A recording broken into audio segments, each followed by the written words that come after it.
Pronto, começou a gravação aí, pessoal. Bom, então, voltando aqui a aula, né, de eletromagnetismo, fazendo de novo a revisão aqui de matemática um pouco essencial para a disciplina, né? E a gente tem aqui um operador Nabla, que é o gradiente, esse aqui. A gente definiu esse operador como sendo o gradiente. Esse operador, se você aplicar ele numa função escalar, ele gera um vetor. Se você aplicar ele no vetor, ele gera um tensor, né? A gente não vai trabalhar com tensores, tá? Então, esse gradiente, normalmente, você aplica ele numa função escalar. Ou seja, você estaria pegando a derivada da função escalar em relação a x, na direção de x, a derivada em relação do campo escalar, né, em relação a y, na direção de y, mais a derivada do campo escalar na direção de z, tá? Então, esse aqui é o gradiente. A gente definiu também divergente, que é um produto escalar, certo? Desse operador por um vetor qualquer, né? Ou um campo vetorial, como ele chama. E esse produto escalar...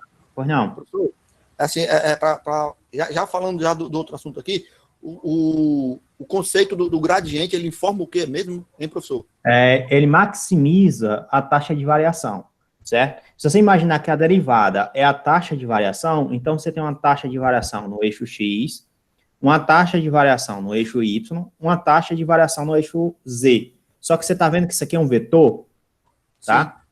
Aí, o que é que você está vendo aqui? Uma soma vetorial. Então, ele faz a soma das taxas de variação. Então, ele está te dando a direção que maximiza essa taxa de variação. Ok, beleza, professor. Tá? Então, uma interpretação do gradiente é essa, né?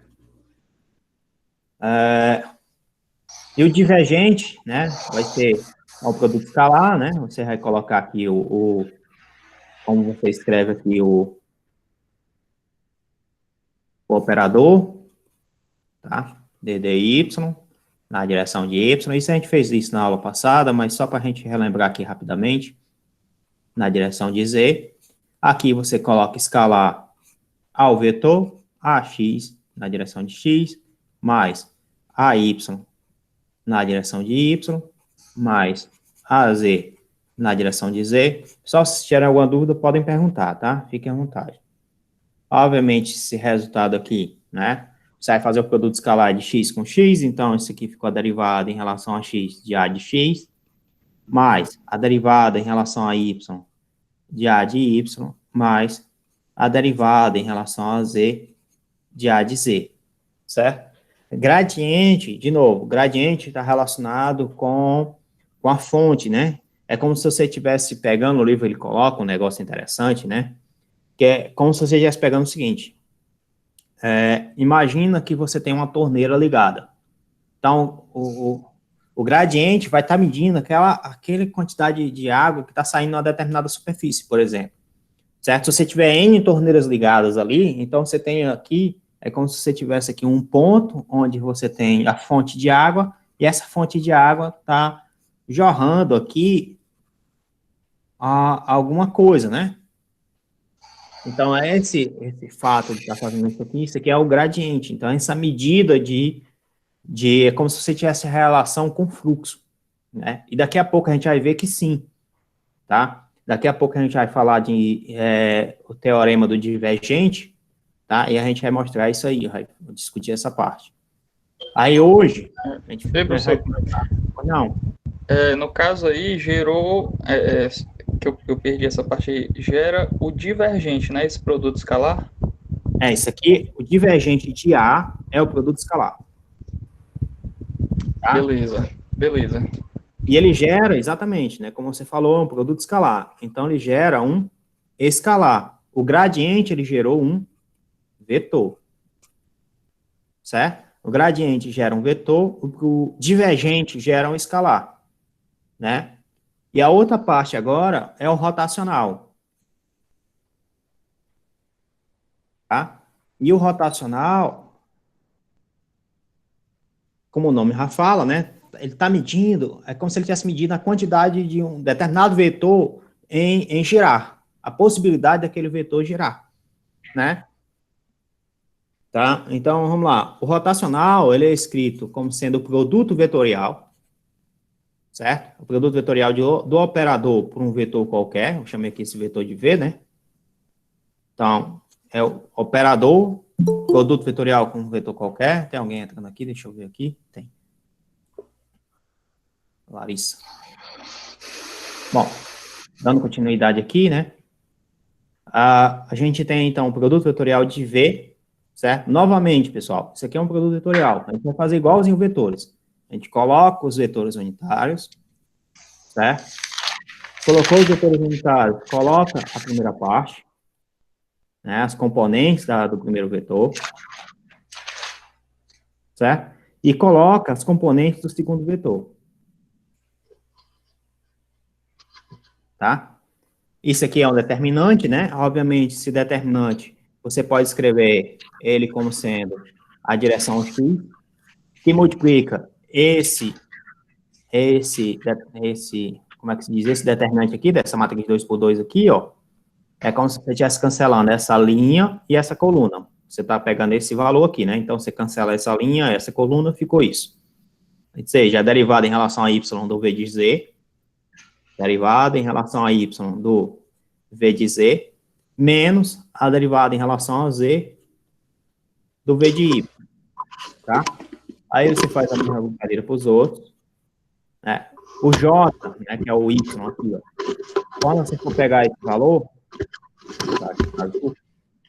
se for pegar esse valor aqui, ó, você tira essa coluna e essa linha. Então, ficou esse e esse, né? Então, e como o J aqui é o termo A, 1, 2, ou seja, isso aqui é ímpar, certo? Então, isso aqui é negativo. Logo, ficou Y. Aqui vai dar derivada em relação a X do V de Z, menos a derivada em relação a Z do V de X. Fechou. Aí Tá? o Y fica negativo, professor? Não é só não. Pela regra de Kramer, né? Que a gente está usando aqui, aplicando a regra de Kramer, o Y fica negativo. Certo? Se for pelo determinante, se você for fazer pelo aquele negócio lá de você colocar... Regra de Sarri. Botar duas colunas. Mas desse jeito é no instante, vai bem mais fácil, né, professor? Desse jeito, imagino eu, né? A visão é mais fácil, a visão. Mas depende muito de quem tá fazendo, certo? Mas é pro gosto. E os dois jeitos tá certo, tá? Uhum. Enfim, você pode fazer isso de qualquer forma, né? Vocês estão acostumados a fazer esse tipo de coisa, tutorial, né? Então, eu escolhi fazer esse pela regra aqui, não sei se é de Kramer, se é de Sarri, eu sempre esqueço o nome dessas regras, né? Eu acho que é Kramer mesmo, essa aí. Pois é, que você pega um termo, né? Aí cancela a coluna da linha. Pois não. É o desenvolvimento de Laplace, essa técnica. Desenvolvimento de Laplace, Davi? É. Legal, cara. Sabia não. Então, você escreve aqui o Z. Ó, quando você bota Z, fica esse determinante aqui, ó, em verde, ó. Tá vendo? Você cancela o resto, fica esse determinante aqui. Aí ficaria derivada em relação a x do y. Do y não, né? Do v de y. Menos a derivada em relação a y do v de x. Ó, pessoal, para vocês ficarem mais fácil, você sempre vai pegar o seguinte, eu vou botar aqui em amarelo aqui. Repare que aqui, ó, tem a direção x. E nem um canto aqui, ó, está aparecendo x, ó, tá vendo, ó? Então, aqui não é para aparecer x. E, além do mais, o y vai multiplicar o z. E o z vai multiplicar o x, ou y, né? Certo? Sempre tem essa troca. Tá? Ó, aqui no y, ó, tá vendo? Ó? Se você olhar para o y, não tem y aqui dentro. Ó. Tá? X e z. X e z. A derivada em relação a x, a derivada em relação a z, o v de z e o v de x. Certo? Sempre vai acontecer isso. Aqui é do mesmo jeito. Tá? Então, se a direção num produto vetorial for a direção x, obviamente, aqui dentro vai estar somente as componentes y e z. Tá? Tranquilo? Todo mundo consegue enxergar isso, né? No fim, pessoal, eu quero falar para vocês que isso aqui é uma definição. tá? É uma definição de produto vetorial. O que a gente está fazendo é a definição de produto vetorial que envolve derivadas parciais, certo? E, além disso, esse produto vetorial, como a gente já sabe, que o produto vetorial entre dois vetores gera um vetor, certo? Só que é rotacional V. V é a capacidade daquele vetor girar. Como o nome está dizendo, é um rotacional. Então, você está medindo a rotação, certo? Um exemplo de vetor que tem um rotacional diferente de zero. O campo magnético, né? Como a gente sabe, quando você tem uma corrente passando no determinado sistema, você vem aqui, bota o seu dedo aqui nessa corrente aqui, e você tem um campo aqui passando, aqui girando em torno dessa corrente, né? Se você tem nesse sistema um solenoide, então você tem uma corrente circulando nesse solenoide, o campo magnético é interno ao solenoide. Né? Vocês dão aula disso. Então, vocês sabem que uma corrente, né, que está circulando, a corrente está circulando, né? Então, a corrente está rotacionando, está gerando um campo magnético. Então, quando a corrente não está rotacionando, o campo magnético está rotacionando, certo? Então, o rotacional serve para isso. Aí, o detalhe interessante nisso é o seguinte, você quer determinar completamente um vetor, né? Você tem que calcular o divergente desse vetor e você tem que calcular o rotacional desse vetor. Exemplo disso são as equações de Maxwell. Se você olhar, as equações de Maxwell são escritas em termos do divergente e do rotacional do campo elétrico e do campo magnético. Tá? Por que eu escrevo em termos do rotacional e do divergente? Porque eu descubro a fonte e eu descubro se ele é rotacional. Além disso, um pouco mais na frente, a gente vai descobrir que quando o rotacional de um determinado vetor é igual a zero, esse vetor é conservativo. Né? Esse vetor é conservativo. Quando o vetor é conservativo, significa dizer que a energia no meu sistema é conservada. Né? Significa dizer que a integral de linha, que a gente vai ver daqui a pouco, né, desse vetor, né, com o deslocamento, isso aqui é igual a zero. O que significa dizer que é independente do caminho. Tá? E, além do mais, a gente já tem que rotacional de um gradiente, isso aqui é zero. Ou seja, você pode escrever, então, esse vetor como um gradiente de uma função escalar. Né? Isso é muito interessante, a gente vai ver isso daqui a pouco. Tá? Mas são implicações que a gente tira do divergente e do rotacional. E essas implicações estão diretamente vinculadas com o perfil do campo que você está trabalhando. Belezinha, pessoal? Tá clara a ideia? Sim, sim. Professor, Beleza, boa noite. beleza. Tenho uma dúvida. A gente viu aí o produto escalar, né, com o operador nabla, o produto vetorial com o operador nabla, e existe o produto misto com o operador nabla? Existe sim, tá? Ou seja, você pode ter o rotacional do rotacional de um vetor, certo? Isso aqui vai dar aquelas mesmas propriedades que a gente vai ver daqui a pouco, tá? A gente vai ver isso aqui daqui a pouco. E existe o divergente, o rotacional do gradiente, e assim por diante. O Laplaciano, né, Jorge? O Laplaciano é o divergente do gradiente. Ah, tá. A gente vai ver isso também, daqui a pouquinho, tá? A gente chega lá já lá. Que aí entra a história de produto misto, né? Só tem um detalhe, pessoal. Divergente e rotacional, não tem sentido escrever isso, tá? Divergente e rotacional de uma função escalar. Tem que ser uma função vetorial, tá? Aí, vamos lá. De derivadas, né? Só lembrando aqui, tá? Eu vou anotar algumas regras de derivadas, depois a gente vai expandir essa ideia para o operador nabla, né?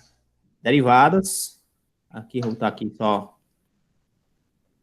regras, tá?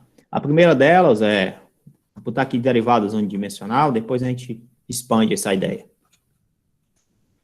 A derivada da soma de duas funções, né? A derivada da soma de duas funções é a derivada da soma, derivada da primeira, a derivada da segunda, tá? A derivada de uma constante k vezes uma função é a constante vezes a derivada da função, certo? A derivada de um produto, né? d dx de f vezes g. Daqui a pouco vocês vão perceber que esse produto aqui muda totalmente o negócio, mas a gente vai ver isso daqui a pouco. É a derivada da primeira, d dx vezes g, mais a primeira vezes a derivada da segunda. Tá? Novamente, estou fazendo isso aqui muito rápido, mas é só porque é uma revisão, né? Isso aqui supõe-se que a gente já sabe já. Tem a outra regra, que é a regra do quociente. A derivada do quociente de duas funções, né? Isso aqui tu pega, deriva a primeira, tá? Eu vou chamar isso aqui de f', derivada da primeira, vezes a de baixo, menos a primeira, a derivada de baixo, dividido pela de baixo ao quadrado, tá? Então, essa aqui é a regra do quociente. Não sei se isso aqui ficou legal, mas... Okay. Esse igual ficou estranho aqui. Vou botar aqui. D dx, f e v. Belezinha, pessoal? Até aí? Tá? Aí agora a gente vai ver as regras. Opa! Não, beleza, professor, pode continuar. As regras, né, de uma forma semelhante, tá? A gente vai ver tudo isso de forma análoga e algumas delas a gente vai mostrar, né? Então, vamos lá. A primeira delas é o seguinte. O gradiente da soma de duas funções, certo? Essa daqui é simples, né, obviamente. Vai ser o gradiente da primeira mais o gradiente da segunda. É fácil fazer isso aqui, tá? É fácil demonstrar isso, certo? O divergente da soma de duas funções é o divergente da primeira. Na realidade, isso aqui são duas funções, né? São dois vetores, tá, pessoal? Só um aumento, porque o divergente é de um vetor. Aqui, vamos botar aqui um vetor A mais um vetor B. Né? Então, a função vetorial mais o divergente de um vetor B. Isso aqui também é tranquilo, é fácil de enxergar. O rotacional da soma também é a soma dos rotacionais. Então, vai ser o rotacional de A mais rotacional de B. Tá? É fácil fazer isso também, é tranquilo. Agora vai mudar um pouco a história. Vamos lá. Próximo passo. O gradiente de uma constante vezes uma função escalar. É a constante vezes o gradiente da função escalar, como a gente já esperava, né? Porque aqui a gente está pegando a derivada. E se você tiver o seguinte, quanto é o divergente, né, de uma constante vezes uma função vetorial, isso aqui também a gente espera que seja a função vetorial vezes a constante vezes o divergente dessa função vetorial. Rotacional também, a gente espera isso, né, que é a constante vezes o rotacional da função vetorial, né? Aí agora começa a brincadeira, porque é o seguinte, quanto é o gradiente de FG?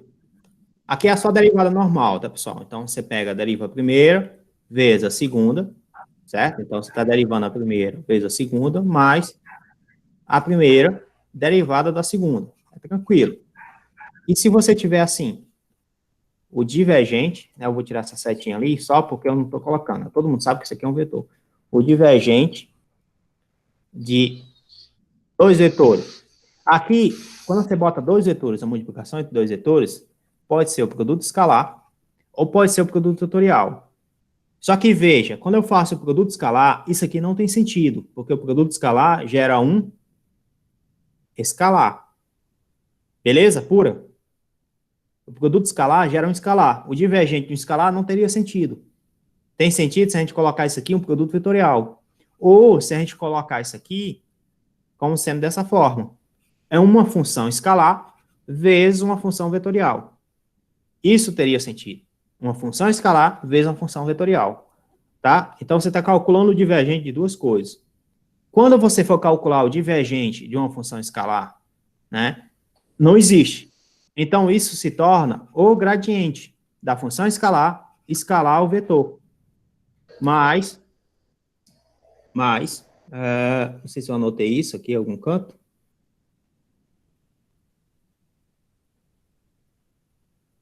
Mas, deixa eu ver aqui, a função escalar divergente da função vetorial.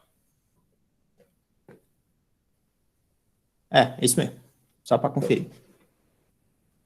Belezinha, pessoal? Vocês entenderam o porquê disso aqui?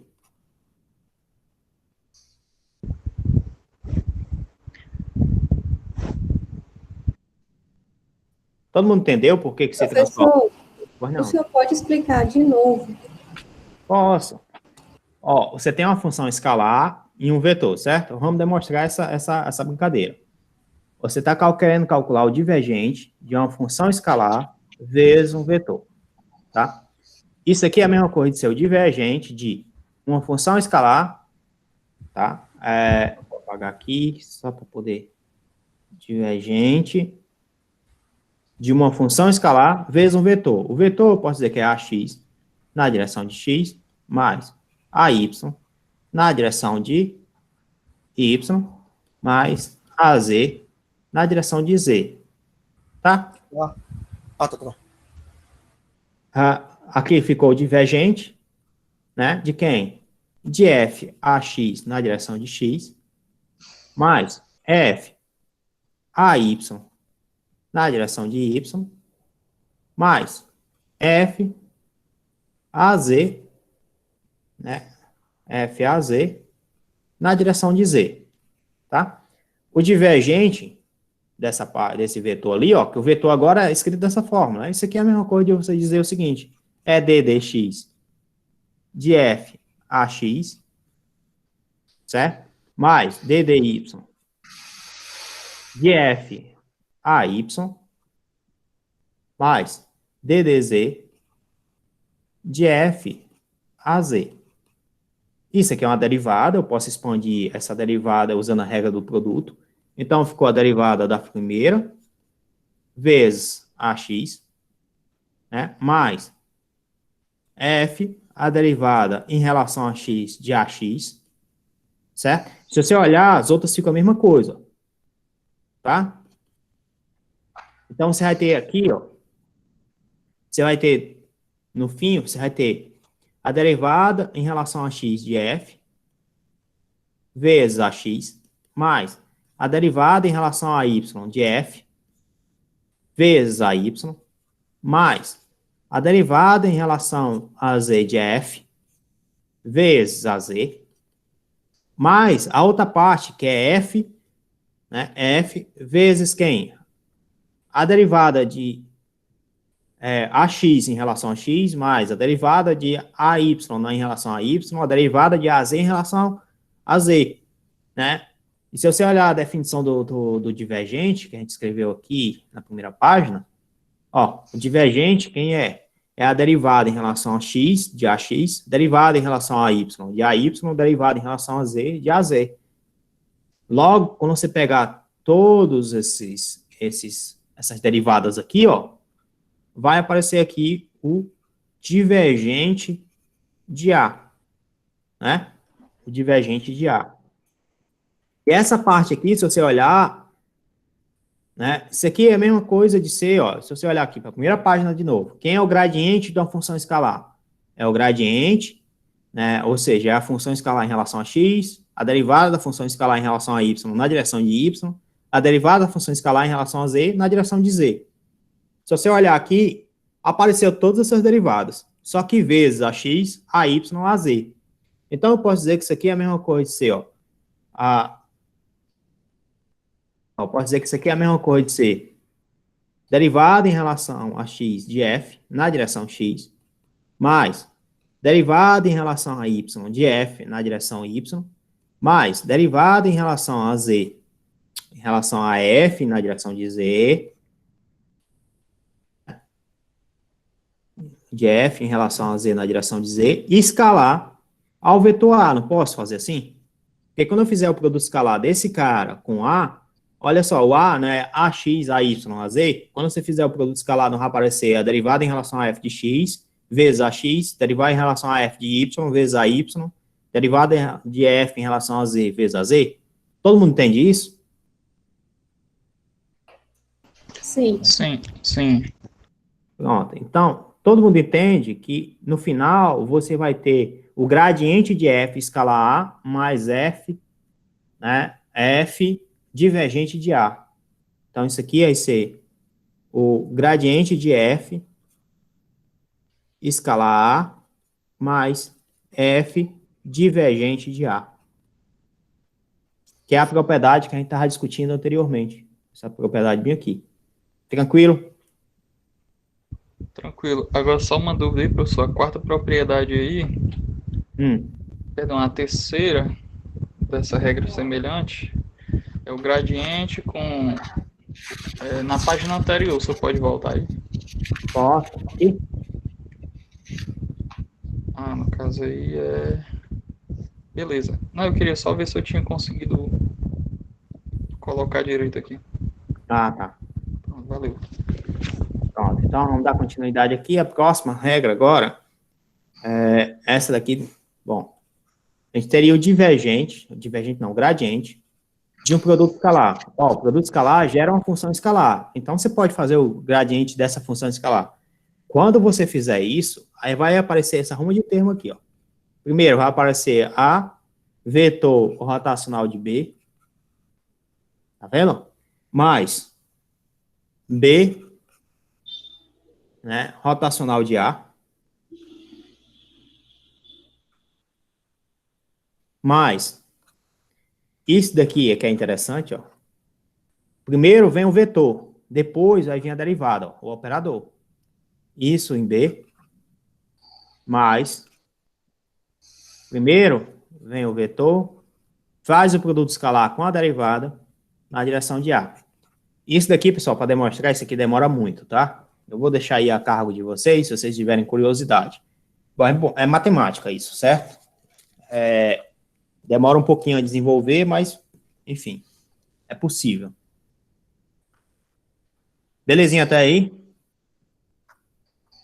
Outra coisa que a gente pode ter é o divergente do produto vetorial. Tá? O divergente do produto vetorial, gera um vetor. Então, você pode calcular o divergente de um produto vetorial. Aí, o que é que você vai fazer? Você pega esse cara aqui, ó, você traz para a ponta, aí fica B escalar, certo? A, o vetorial de A, menos, aí você pega o outro, traz para a ponta, A escalar ao rotacional de B, tá? Todas essas propriedades, de novo, é possível demonstrar elas. Só demora um pouquinho de tempo, mas é possível fazer isso, tá? A propriedade interessante que a gente vai ver daqui a pouco, né, não é nenhuma dessas aí ainda, não. Aí tem o rotacional do produto vetorial. Isso daqui é B escalar ao operador, vetor A, menos A escalar o operador, vetor B, mais o vetor A, né, divergente de B, menos B divergente de A. Tá? Então, a gente teria toda essa brincadeira aqui. Certo? Isso aqui tudo é propriedade, isso aqui tudo, de novo, tudo é passivo de demonstração. Eu só não vou fazer. É a maioria. A gente também tem o gradiente de f sobre g, né, de duas funções escalares, que é o gradiente de uma função escalar. É igual ao outro, normalmente, né? Que a gente pega a primeira de baixo. Aqui você teria o gradiente de f menos o f gradiente de g dividido por g ao quadrado, tá? É igualzinho. Já o divergente muda um pouco. O divergente, a gente vai ter que ter aqui um vetor dividido por uma função escalar. Aí esse divergente é a função escalar divergente de A, menos, obviamente, A escalar ao gradiente de G, dividido por G ao quadrado. E a gente também tem o rotacional. Rotacional de um vetor sobre uma função escalar. Isso aqui é igual Novamente a mesma história. A função escalar rotacional de A, tá? Menos, no caso aqui ficaria mais, né? A rotacional do gradiente de G, certo? Isso tudo dividido por G ao quadrado. Lembrando, pessoal, que esse aqui muda, né? Por conta que se você tiver A vetor B, isso aqui é igual a menos B vetor A, tá? Então, você tem essa brincadeira. Isso aqui tudo são regras, certo? Aí agora a gente vai para as regras que são interessantes, que são envolvendo isso aqui, ó. Todas elas aqui a gente envolveu dois vetores, duas funções vetoriais ou duas funções, uma vetorial, uma escalar ou duas funções escalares.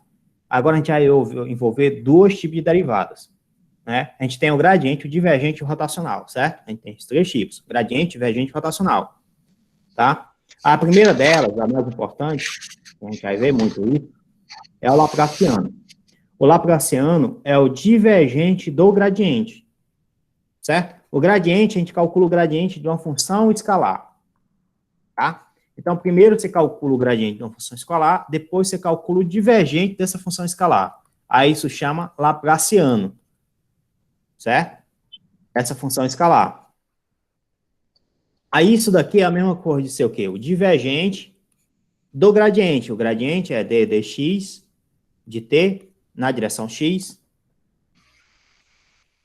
certo? Mais d dy de t na direção y, mais d dz de t na direção z, né? Ou seja, você está fazendo um produto escalar, né, do operador com esse vetor aqui. Isso aqui, obviamente, vai ficar d dx, né? d dx de d dx de t, mais d dy de t, né? Mais d dz de novo, d dz de t, certo? Ó, esse daqui é o produto escalar, ou seja, esse produto escalar vai ser igual a d2 dx2 de t, mais d2 dy2 de t, mais d2 dz2 de t. Ou seja, é uma derivada segunda de cada uma das componentes. Tranquilo? Isso é o laplaciano, tá? Essa função, alguém sabe dizer por que essa função tem suma importância para a física? Por que ela é tão importante para a física, essa função?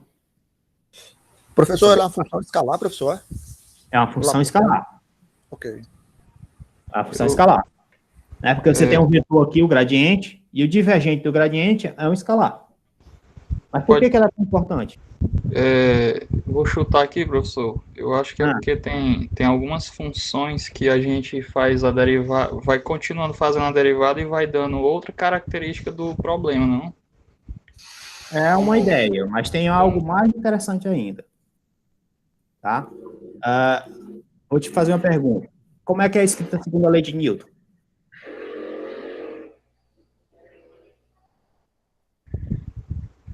Força igual a massa e aceleração. Força igual a massa vezes a aceleração, né? Na forma mais básica possível, né? Que aqui a gente for dar aula, isso aqui na realidade é o somatório das forças e tal, aquela coisa toda, né? Então, na forma mais básica possível, força igual a massa vezes a aceleração.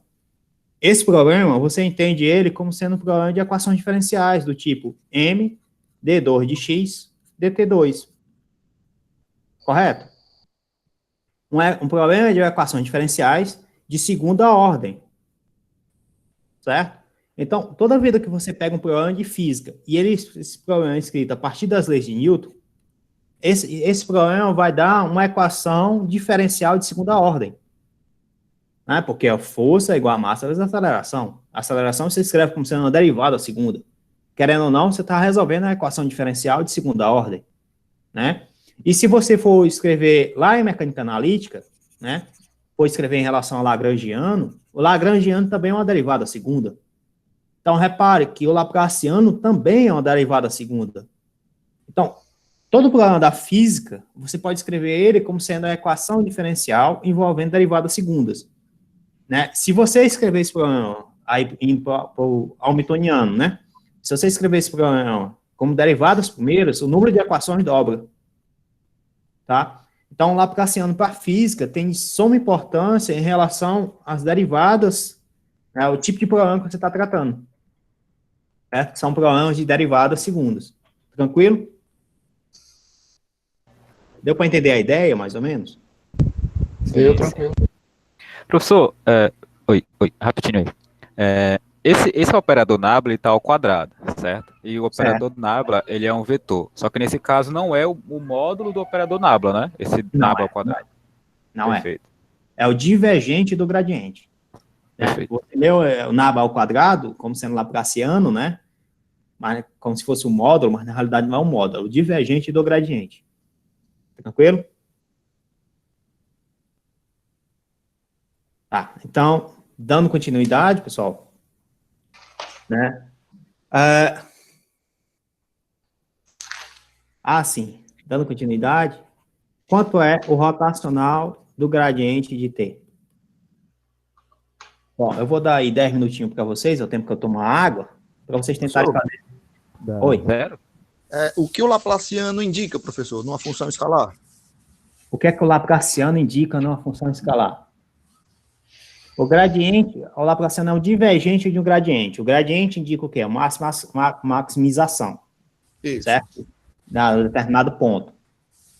Maximização da taxa de variação. Aí você calcula o divergente desse máximo. Ou seja, você está calculando um fluxo naquele máximo, né? Eu nunca parei para pensar o que é que seria. Mas a gente pode ver dessa forma, né? Qual fluxo que aquele máximo está gerando. Beleza, professor, beleza. Bom, sim, você está correto, certo? Que, não sei se quem foi que falou aí que é zero, isso aqui é zero. Né? Você está correto em dizer que se o rotacional do gradiente de uma função escalar é zero, tá? Mas eu quero que você faça o seguinte. Eu quero que você mostre isso. Certo? Se possível, né? Claro. Como é que você mostraria?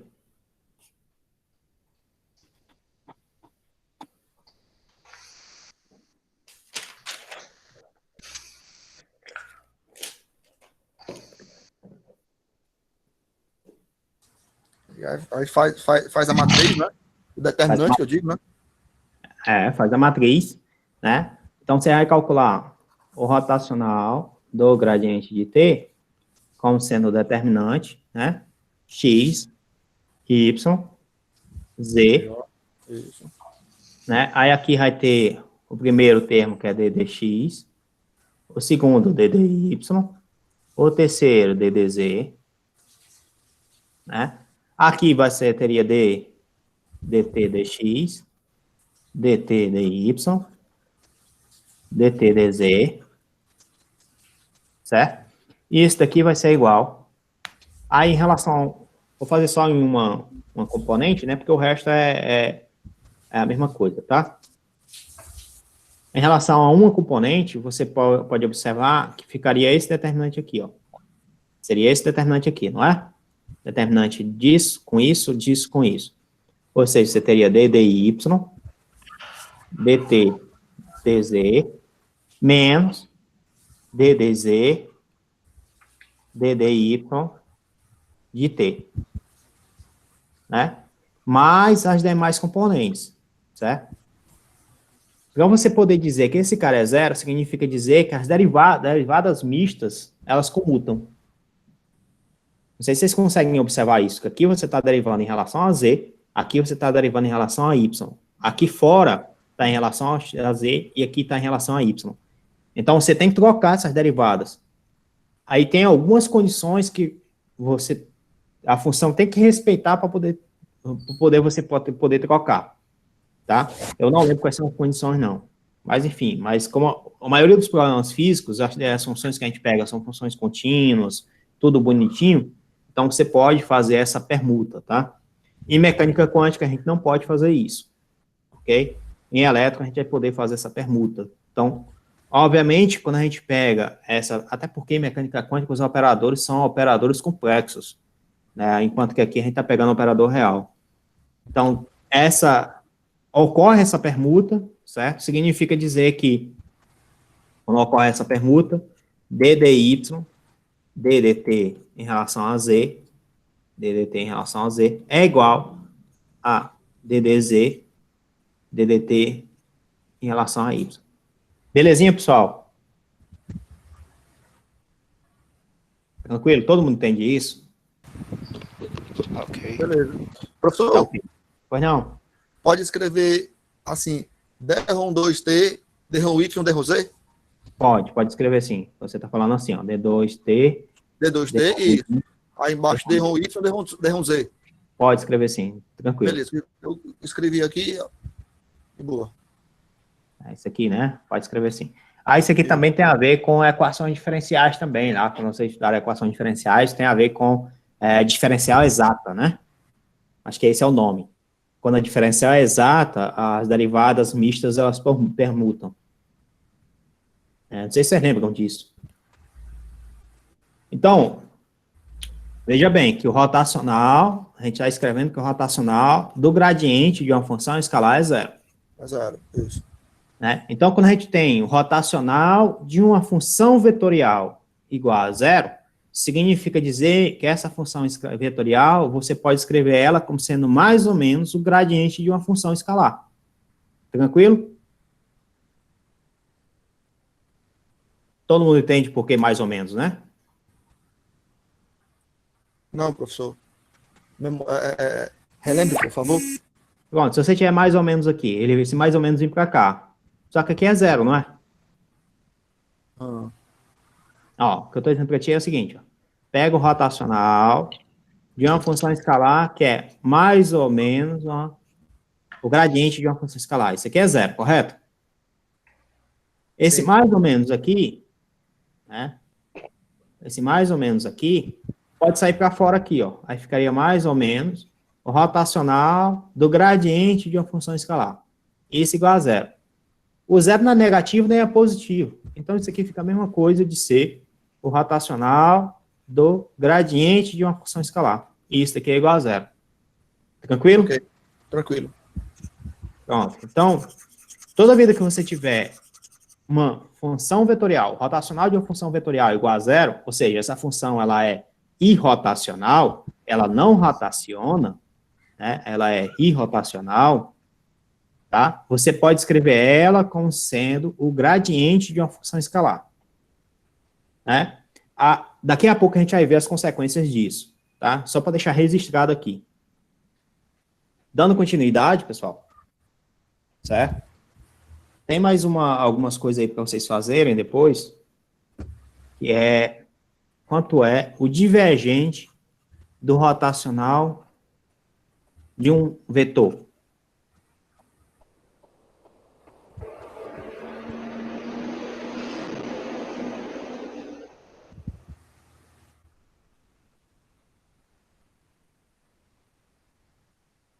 Bom, vamos fazer o seguinte. Vou dar um espaçozinho aí para vocês poderem fazer essa atividade, né? Usa a mesma ideia anterior e mostra que isso aqui é igual àquele número de sempre, né? Que a gente chuta, que é zero.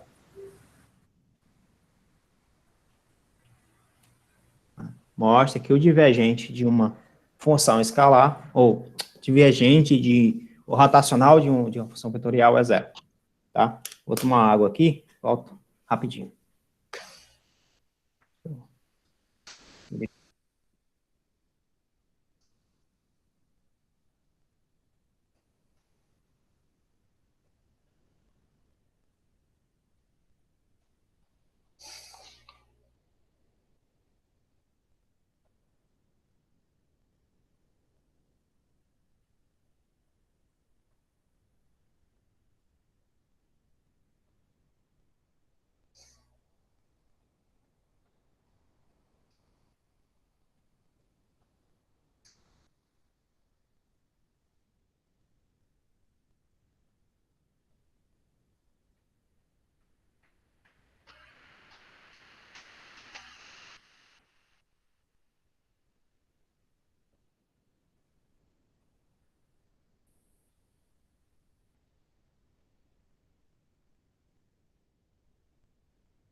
Alguém conseguiu terminar?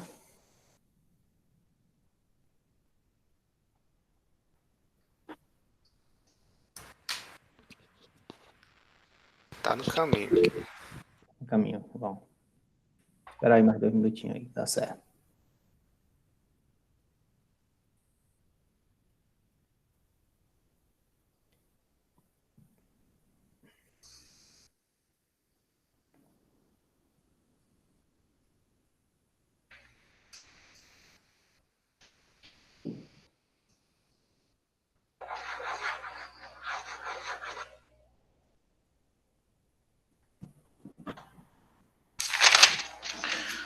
Fazendo do outro jeito.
Vai aparecer algo assim, né? D ao quadrado, D2, né? VZ, DX, DY, menos D ao quadrado, D2, VZ, DY, DX. Aí, a gente, como é que é? Comutativa? Posso trocar a ordem, né? Pode trocar a ordem de derivação, vai dar zero. Eles são iguais, dá zero. É que você vai fazer, vai aparecer isso agora exatamente aqui, ó. Quando você fizer esse produto escalar, aí vai aparecer ddx, né? É x com x, né? Aqui a gente teria ddy, v de z, menos ddz, v de x, v de y, né? V de x, v de y, mais ddy, aqui vai aparecer ddz, v de x, menos d de x, v de z, x, v de z, ainda tem a outra parte ainda aqui, que é o próximo aqui, que seria d de z, né? Mas aqui só em y não resolve ainda, porque teria outra parte aqui que eu não vou escrever, não. Depois, aqui, se você olhar essa parte aqui, esses dois caras aqui, ó, que teria x, teria y. Se você olhar esses dois caras aqui, ó, também é v de z, ó, também é v de z, aqui também é v de z, e teria x, a derivada em relação a x, a derivada em relação a y. A derivada em relação a y, a derivada em relação a x. Se comutar, como um está positivo, o outro está negativo, o resultado é zero. Né? Então, esse daria zero e as demais derivadas também, né? Professor, lá em cima, é menos na direção y. Eu coloquei aqui, Antônio, tá? Eu coloquei aqui, ó. Se você olhar lá, se você olhar aqui, ó, tá vendo que quando é menos, você bota o x aqui, ó. A derivada aparece primeiro em relação a x aqui. Como é mais... Foi, professor, é que eu estava olhando para a minha folha, desculpa. Não, tudo bem. É só... só para poder acelerar aqui, entendeu? De boa, de boa. Entendi. Pronto, então, a gente acabou de ver, né, que cadê aqui? O rotacional do gradiente é 0, né, e o divergente do rotacional é 0, tá? Isso não tem nenhuma implicação física por enquanto, né, por enquanto, tá? E tem a última propriedade, que essa a gente tem que usar, né? A gente vai usar muito essa, mas eu não vou demonstrar, tá? Eu vou esperar que vocês acreditem, que o rotacional do rotacional, isso aqui é o gradiente do divergente, menos o laplaciano. Isso daqui, pessoal, a gente vai usar menos o laplaciano, é isso mesmo? Rotacional do rotacional. É isso mesmo. É isso mesmo. É interessante isso, né? A gente tem um laplaciano de um vetor.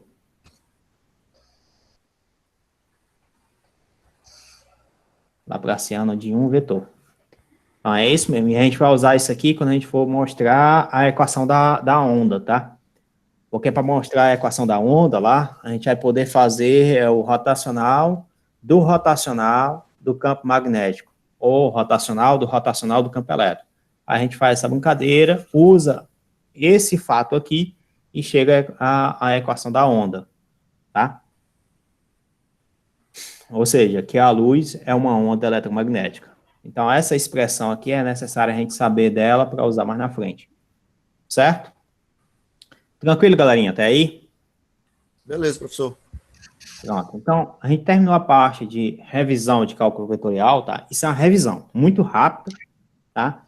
A gente não tem como ser especialistas. Esse curso é um curso de mais ou menos 6 meses, né?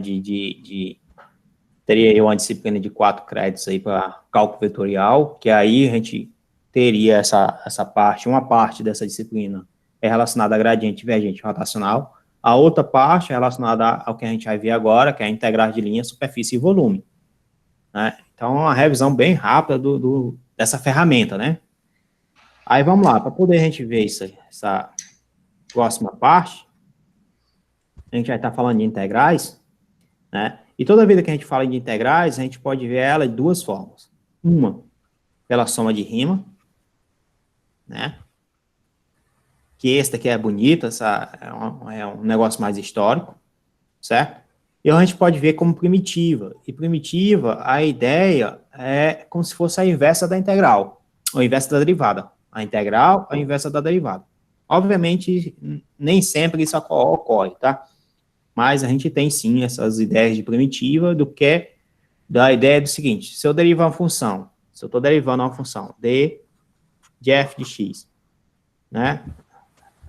D de x dá uma função f de x, certo? O resultado disso aqui, obviamente, pode ser uma função. Aí, quando eu integro, tá? Quando eu integro, significa dizer que a integral do resultado aqui, a integral da tua f de x, eu já vou mostrar isso para vocês, né? Que a integral da f de x dx é a função que tu derivou inicialmente, tá? Ou seja, você está derivando mais uma constante aqui, né? Porque a derivada da constante é 0. Ou seja, se você pegar essa função aqui, calcular a integral, você está obtendo a derivada.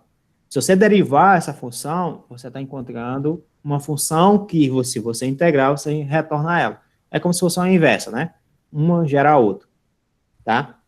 Aí, nesse sentido de primitivo, a gente vai passar algumas coisas, depois passa o sentido da soma de rima, né? E depois passa para integral de linha, integral de superfície e volume, certo? Deixa eu ver que horas são. São 6h34. Eu vou dar aula aí até 8h30, para a gente poder ter tempo das apresentações. Então, a gente dá tempo aí da gente fazer essas coisas aqui. Professor, é 7h34, viu, professor? É 6 7h34, né? Isso. Eu vou dar aula até 8h30. Aí, 8h30 para frente são as apresentações. Beleza. Então, pessoal, a primeira derivada que a gente pode pegar, observar, é a derivada da função polinomial. Derivada da função polinomial, obviamente, todo mundo já sabe. Você desce o expoente e diminui 1 do expoente. Tá, a derivada da função exponencial é igual a isso aqui. Se eu integrar, então, aqui, ó, essa parte aqui, o resultado da derivada, tá? Isso aqui tem que ser igual à função que você derivou mais uma constante. Tranquilo até aí? Né? Aí eu vou pegar esse cara aqui, ó. Isso aqui é uma constante. Eu posso tirar da integral, aí vai ficar n, x elevado a n menos 1, dx. Igual a mesma coisa do outro lado. X elevado a n mais uma constante. Se eu pegar isso aqui que está multiplicando, passar para o outro lado dividindo, então você teria aqui x elevado a n menos 1 dx igual a x elevado a n sobre n mais uma constante sobre n, que isso aqui também é uma constante. Né? Continua sendo uma constante. Aí você teria, então, que a integral de x elevado a n menos 1 dx é igual a x elevado a n sobre n mais uma constante qualquer. Né? Vamos chamar essa constante agora de k. Se você disser que n é igual a m, n menos 1 é igual a m, significa dizer que n é igual a m mais 1. Se você substituir ali, né? Então, vai ficar a integral de x elevado a m dx. Isso aqui é igual a x elevado a n, que é m mais 1, dividido por m mais 1. Mais uma outra constante aqui, que eu vou chamar isso aqui de k. Não tem problema nenhum. Né? Uma outra constante aqui. Se você derivar a constante é zero. Então, a integral de x elevado a n, se integrar uma função polinomial, isso aqui, na realidade, é você pegar, aumentar 1 no expoente e dividir pela mesma soma que tem em cima por baixo. Ok? Mais uma constante qualquer. Tranquilo, pessoal? Beleza. A gente está fazendo isso por primitiva. Na mesma ideia de primitiva, por exemplo, você tem que imaginar o seguinte. Qual é a derivada da função seno? Seno de x. Né? Seno, a derivada é o cosseno, né? É, o cosseno. Então, se você integrar o cosseno, quanto é a integral do cosseno? Né? Você tem que pensar, olha, qual a função que eu derivo que é igual ao cosseno? É o seno. Né? Mais uma constante. Quanto é a derivada de e elevado a x? Da função exponencial. Qual é elevado a x? Mais uma constante. Não, mais uma constante é na integral, foi mal, pessoal. Quanto é a integral de e elevado a x? Então, é a função que você derivou. Aí você coloca aqui a função que você derivou mais a constante. Tá? Continuando. Quanto é a derivada por a integral, por exemplo, de secante ao quadrado de x? De x. Agora eu vou botar só a integral. Isso é só para a gente poder... Qual a função que você deriva que é secante ao quadrado?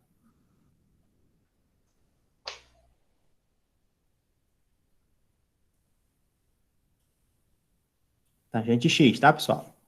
A função que você deriva, se você derivar a tangente, o resultado é secante. Por exemplo, quanto é a integral do seno de x? Seno não, cosseno de x. Seno de x, seno de x. Foi mal, cosseno de x a gente já fez, não foi? Menos o cosseno, né, professor? Menos o cosseno, exatamente. Mais uma constante c. Certo? Entre outras aqui, outras opções, né? Então, a gente pode ter várias opções aqui que você pode imaginar sempre. Qual a função que você deriva, por exemplo, x elevado a 5, dx, né? Isso aqui, a função para poder dar 5 aqui, significa dizer que você está pegando o expoente x igual a 6. Né? Obviamente, você tem que dividir isso aqui por 6, porque desce o 6, quando você derivar, 6 por 6 fica 5. Então, daí isso aqui. Certo? Então, você sempre tem que pensar isso em derivadas ou pensar isso em primitivas. Né? Obviamente, a gente tem técnicas de integração. Aqui não é o passo. Não vai ser como calcular integrais. A gente não vai aprender isso, não. A gente só vai aprender o que é integral de linha, superfície e volume. Tá? A gente só está dando uma ideia do escopo geral. De como fazer essas coisas de uma forma mais simples. Depois, quando a gente é nos problemas de física, aí a gente aplica as ideias de como calcular as integrais. Aí, voltando aqui a outra parte, né, que a gente pode chegar em integrais, essa daqui é uma parte mais, matematicamente mais bonita, né, é a soma de rima. obviamente, mais bonito e mais confuso, né? Que você vai ter o seguinte, você vai imaginar que você tem um eixo coordenado aqui, tá? Historicamente, foi o que veio primeiro, novamente, né? Você tem aqui um eixo coordenado aqui, você tem uma função aqui, certo? Uma função f de x. Aqui, os eixos, a gente pode botar aqui y e aqui x, tá? Aí eu vou fazer o seguinte, eu quero determinar quanto é a área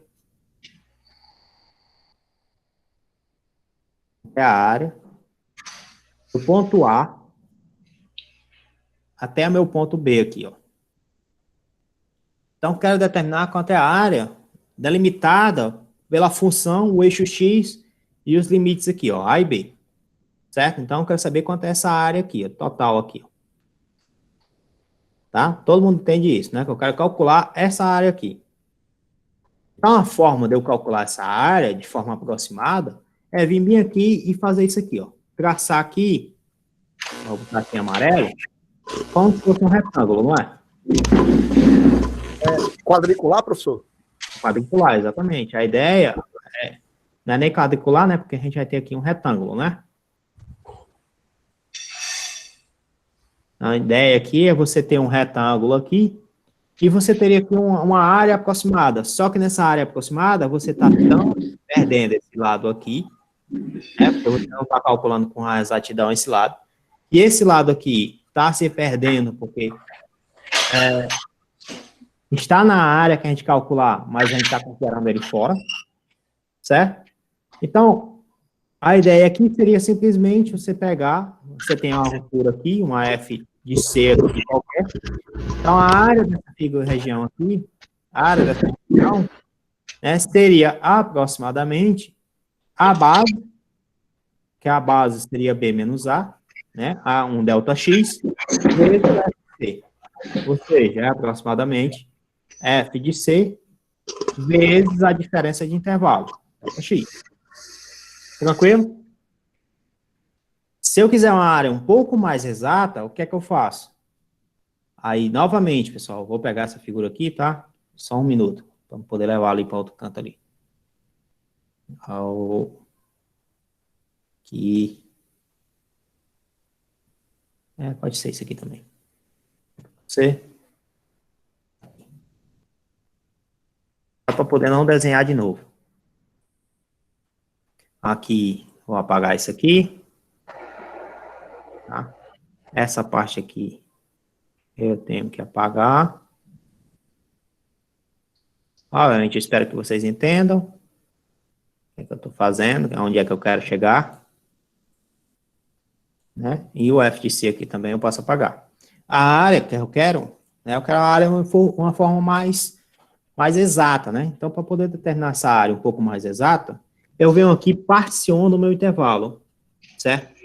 Eu vou particionar meu intervalo, eu vou dividir esse intervalo. Porque quando eu fizer isso, um x1, né, aqui a gente teria um xi qualquer, quando eu fizer isso, você está aumentando o número de retângulos. Tá? Quando você aumenta o número de retângulos, significa dizer que você está diminuindo o erro. Você está aumentando a aproximação, né, do cálculo da área.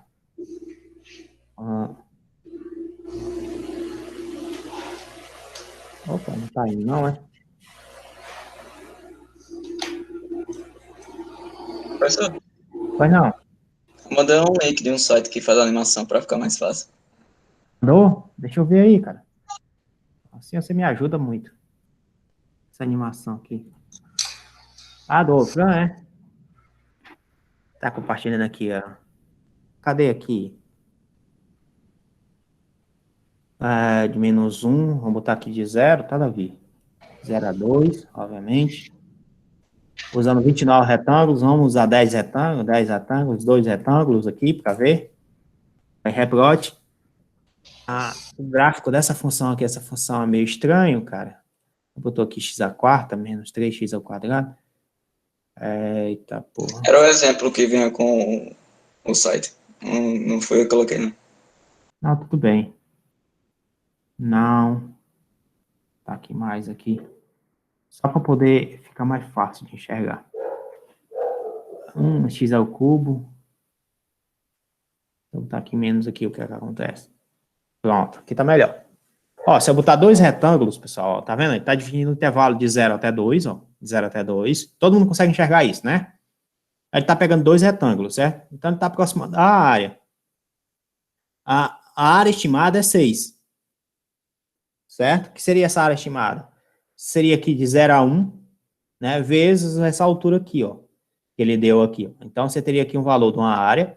Aqui você teria aqui de 1 a 2, vezes essa altura aqui, ó, que eu não sei quanto é, você também teria essa área.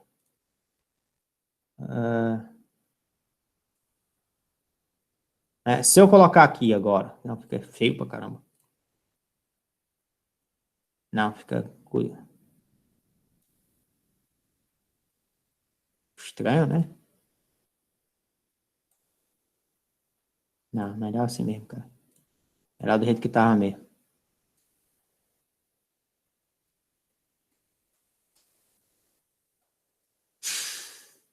Se eu colocar aqui agora 5 retângulos, olha o que é que acontece. Você tá vendo que a área tá ficando melhor? Tá ficando mais aproximada? Né? Se eu colocar 10 retângulos, eu tô particionando o intervalo, ó, tá vendo? Só que ele tá fazendo aqui, esse programinha, ele tá fazendo intervalos iguais. Né? Os intervalos não necessariamente precisam ser iguais, tá? Quando eu coloco 10 retângulos, a área tá ficando de novo aproximadamente igual, né? Mas ainda tá ficando cada vez mais correta. Né? Se eu colocar aqui agora 100 retângulos, vamos ver o que é que acontece. Deu basicamente a mesma área, não foi? A área que a gente queria calcular. Se eu colocar 1000 retângulos, né? Não sei nem se ele vai conseguir picotar aqui, porque já deu, já, basicamente. Aí, ó. Como foi que ele ficou, né? Ele tá ajustando. Então, pessoal, o que eu estou dizendo para vocês é que quanto maior o número de retângulos, mais próximo seria a área total, né, da área que a gente quer determinar. Ficou claro para vocês a ideia? De boa, ficou assim, professor. Pronto. Sim, sim. Aí o que eu quero escrever para vocês é o seguinte, que a área do meu sistema, a área da minha figura, certo? É a soma de todas as pequenas áreas dos retângulos, tá? A soma das áreas dos retângulos. Então, aqui eu posso dizer que isso aqui é uma área I, por exemplo. Essa área I é essa diferença de distância, né, vezes a altura. Ou seja, essa área I é a distância ΔXi, né, é a base ΔXi, vezes a altura, que eu posso dizer que isso aqui é um f de xi médio. Beleza? Pura até aí? Então, esse f de xi, eu posso pegar isso aqui como sendo f médio, né? Logo, isso aqui você teria uma soma da f de xi, delta xi, tá? Olha o interessante agora, que eu estou pegando aqui uma soma, e essa soma vai pelo número de intervalos que você fez. Você pode fazer isso de 1 até n. Mas para a área ser igual, significa dizer que o meu número de intervalos vai para infinito, ou que meu ΔX tende a zero. A gente acabou de ver isso. Né? Quanto maior o número de intervalos, mais próximo é a área. Então, quanto maior o número de intervalos, significa dizer que menor é o ΔX. Quando o número de intervalos vai para infinito, ΔX vai para zero. Logo, a área, né, a área real, ela é exatamente igual ao limite de n tendendo a infinito, do somatório de I variando de 1 até n, de f de ci, né, que é o médio, ΔXi, tá? Essa parte aqui, isso aqui na realidade é a definição de integral. É a integral de A até B, a integral definida. Quem está definido é o intervalo, tá? Está definida aqui uma partição da f de x dx. Certo? Tranquilo, pessoal? Eu espero que sim, né? Eu espero que vocês tenham entendido, de boa, né? Beleza, professor. E um exemplo disso, né, que a gente está cansado de fazer, é o trabalho, né? Que é o trabalho integral de f escalar o deslocamento, né? A gente pode chamar isso aqui de dr. Só que isso aqui, na realidade, de uma forma mais precisa, isso aqui é uma integral de linha. A gente vai ver isso agora. Integral de linha. O que é essa integral de linha? É uma integral no caminho. Então, você pode ter um caminho qualquer, esse caminho pode ser numa superfície, pode ser num volume, né? Pode ser a borda de um volume, por exemplo, pode ser uma borda de uma superfície, pode ser um determinado caminho qualquer. Então, você pode traçar 2 pontos aqui, você pode ter N caminhos até de um ponto até aquele outro ponto, né? Então, a integral de linha é a integral pelo caminho de um determinado vetor, né? Sai de um ponto até aquele outro ponto. Então, a gente pode definir isso como sendo a integral de linha, né? Então, a gente vai ver agora essas integrais especiais, né? Que é a integral de linha, superfície, tá? E volume.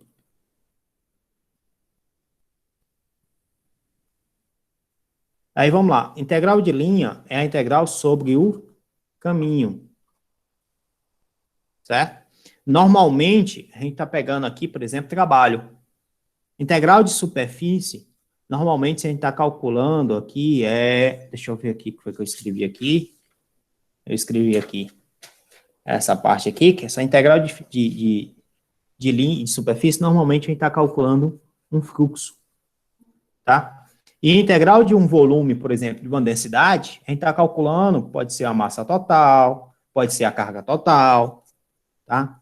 Então, a gente está olhando aqui, primeiro, o vetor como sendo a densidade, né? Para poder depois chegar ao resultado que a gente esperava. Certo? Tranquilo, pessoal? Até aí? É só ideias, né? Espero que seja tranquilo. Então, vamos lá. A primeira aqui, como eu falei para vocês, é a integral de linha, ou seja, a integral sobre o caminho. Né? Integral de linha. Ela é expressa na forma do tipo V escalar dl, é assim que ela é expressa, ou ela pode ser expressa como sendo a integral sobre um caminho fechado, essa bolinha aqui representa um caminho fechado, certo? Onde o ponto inicial e o ponto final, né, são iguais, de V escalar dl. E nem sempre essa integral pelo caminho fechado, nem sempre isso aqui é igual a zero. Ou seja, a integral sobre um caminho fechado de V escalar dl, isso daqui pode ser igual a zero, ou pode ser diferente de zero, tá? Quando é que ele é igual a zero? Quando ele independe do caminho. Independe do caminho escolhido. A gente tem uma consequência física disso aqui, muito legal, que a gente vai ver isso daqui a pouco, tá? E quando é que ele é diferente de zero? Obviamente, quando o vetor varia, né, junto com o deslocamento, esse produto escalar varia com o caminho, tá? Então, ele sofre variações aí, dependendo de qual caminho escolhido, certo? Normalmente, isso aqui acontece, tá? Isso aqui é um caso particular. A independência pelo caminho é um caso particular. E dessa independência ocorre quando esse vetor é dito como sendo conservativo, tá? É um campo conservativo. Então, via regra, né, está escrito no livro, tá, pessoal? Via regra, a integral de linha depende do caminho. Porém, quando a integral de linha independe do caminho, é determinada pelos pontos nos extremos, dizendo que o vetor é conservativo. O que é que ele quer dizer com isso? Que quando você tem uma integral de linha V escalar dl, isso aqui, e ela independe do caminho, significa dizer que você está simplesmente pegando a função que você deriva, qual a função que você deriva que daria esse resultado aqui, né, por exemplo, a gente poderia colocar aqui, no lugar desse V aqui, poderia colocar aqui um Fzinho aqui, né, e aqui você teria um Fzão, aí seria somente o Fzão de B menos o Fzão de A, ou seja, não importa o caminho, tá? Quando tem essa independência, só depende dos extremos, certo? Isso aqui só ocorre quando a integral de linha é independente do caminho. Quando ela é dependente do caminho, isso aqui não ocorre. E isso aqui tem a ver com teorema fundamental do cálculo, né? Que a gente vai ver algo desse tipo um pouco mais na frente, tá? Vou apagar aqui, tá? Daqui a pouco a gente discute isso. Bom, a cada ponto do caminho é realizado o produto escalar, já falei isso, certo? E naquele ponto você realiza o produto escalar do vetor com o deslocamento, certo? Isso significa dizer que depende muito do caminho que você escolheu. Cada caminho que você escolhe, esse produto escalar pode mudar. Quando você só está pegando os valores nos extremos, aí a integral é independente do caminho, né? Como exemplo, né, vamos anotar isso aqui é um negócio legal, caiu, foi uma questão do concurso do IFCE, que era para falar de trabalho e energia, ou da lei da conservação da energia. E uma forma que a gente pode ver, por exemplo, trabalho, é como a integral de linha de f escala dr. Aqui eu não estou falando que f é conservativo ou não conservativo, ele está aí em termo mais geral possível, certo? Então, você tem f escala dr, você pode escrever que a força resultante, né, é igual a massa vezes a aceleração. Massa vezes aceleração. Isso daqui eu posso dizer que é a massa vezes dv dt, né? Aí eu vou substituir aqui, obviamente, isso aqui vai ficar integral de m, tá? dv dt, né? dv dt, escalar dr. Eu posso trocar esse dt que está aqui e vir para cá. Então, dr dt, isso aqui é v. Ou seja, isso aqui é essa integral de m, v, escalar dv. Tá? O produto escalar, lembrando que o produto escalar é comutativo. Tudo bem até aí, pessoal? Tranquilo para vocês até aí? Sim. Pronto. Beleza, professor, de boa. De boa, né? Aí eu vou fazer o seguinte, vamos imaginar o seguinte. Quanto é a derivada em relação ao tempo de v escalar v? Obviamente, eu estou derivando aqui v ao quadrado, tá? Mas a derivada de v escalar v é como se você tivesse v escalar dv dt mais dv dt escalar v, certo? Quando você faz a soma aqui desses dois aqui, como o produto escalar ele é comutativo, então isso aqui ficou igual a 2 vezes v escalar dv dt, tá? Então eu posso escrever, do jeito que está ali, v dv dt como sendo igual a d dt de 1/2 de v escalar v, não posso? Todo mundo entende isso que foi feito? Eita. Ó, esse 2 aqui está multiplicando, certo? Eu passei para o outro lado, dividindo, certo? Então, aqui, ó, ficaria... Esse aqui seria igual, implica que v escalar dv dt seria igual... O cachorro aqui está só latindo. dv dt... Mas não pode ver um gato que fica desse jeito. E olha que passa o dia todinho olhando para mim, né? É incrível isso. Então, v escalar dv dt é igual a 1/2 de d dt de v escalar v. Isso aqui é uma constante, pessoal. Lembrando que a derivada de d dx, né, por exemplo, d dx, do tipo kf, isso aqui é onde k é a constante, né, e aqui é a função, isso aqui é k df dx. Tá vendo, ó? Eu só fiz trocar, ó. Botei a constante para dentro da derivada, não tem problema nenhum colocar isso, beleza? Ó, então esse 1/2 aqui pode entrar aqui. Então entrou aqui, ó. Isso aqui é a mesma coisa de ser d dt. V escalar v é v ao quadrado, então ficou 1/2 de v ao quadrado. 1/2 de v ao quadrado. Como isso aqui ficou 1/2 de v ao quadrado, nessa integral aqui, é essa integral aqui que a gente está olhando, ó. Você tem V, dV. Né? Esse dt aqui a gente pode tirar ele, não tem problema nenhum. Então, o trabalho, a gente tinha lá como sendo igual a m, v escalar v dv. Isso aqui vai ser igual a integral de m, d, de quem? De 1 meio de v ao quadrado, certo? O m eu posso tirar da integral, então estou tirando o m da integral, e ficaria a integral da derivada de 1 meio de v ao quadrado. A integral da derivada, né, como as duas são, a gente viu lá na primitiva, né, a integral da derivada é a própria função. Então, isso aqui é 1 meio de m v ao quadrado, variando do ponto A até o ponto B. Significa dizer que o trabalho é igual a 1 meio de m v de b ao quadrado menos 1 meio de m v de a ao quadrado. E isso daqui é a variação de energia cinética. Logo, o trabalho é igual à variação de energia cinética. Tranquilo, pessoal? Ficou claro para todo mundo isso? Sim. Pronto.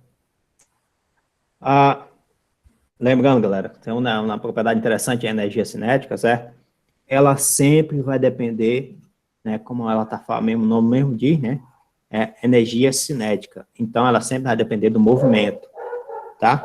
Então, ela tem sempre uma dependência com a velocidade, certo?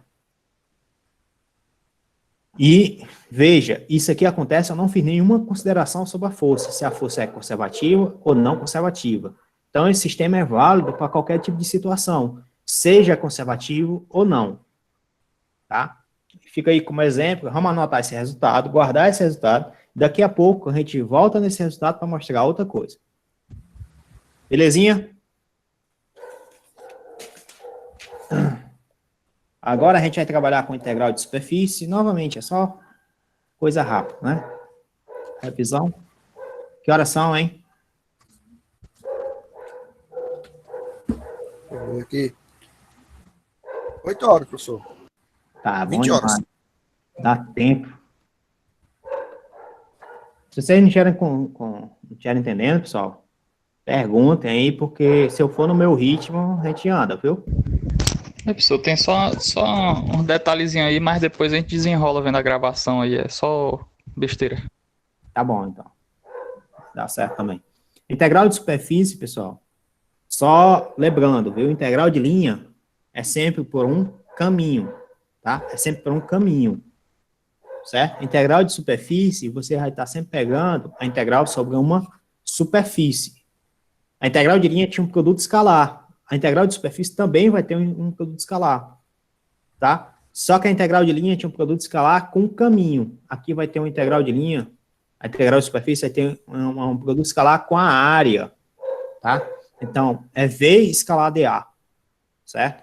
Ou, se a superfície é fechada, superfície fechada, aí vai ser V escalar dA também. Só que a forma de escrever aqui é diferente, ó. Aqui é sobre uma superfície, aqui é sobre uma superfície fechada, certo? E o engraçado disso que a gente tem, né, a gente já viu isso não sei quantas vezes, essa superfície fechada aqui, na realidade, isso aqui é a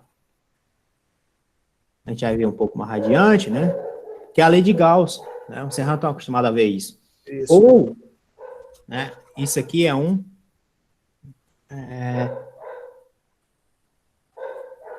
isso aqui é um fluxo. Toda vez que você vai calcular um fluxo de um campo magnético, é a integral sobre uma superfície. Você escolhe uma superfície. Você quer encontrar uma corrente, é uma integral sobre a superfície. Né? O fluxo de campo, esse campo elétrico, magnético, seja lá o que for, é uma integral de superfície. Belezinha, galera?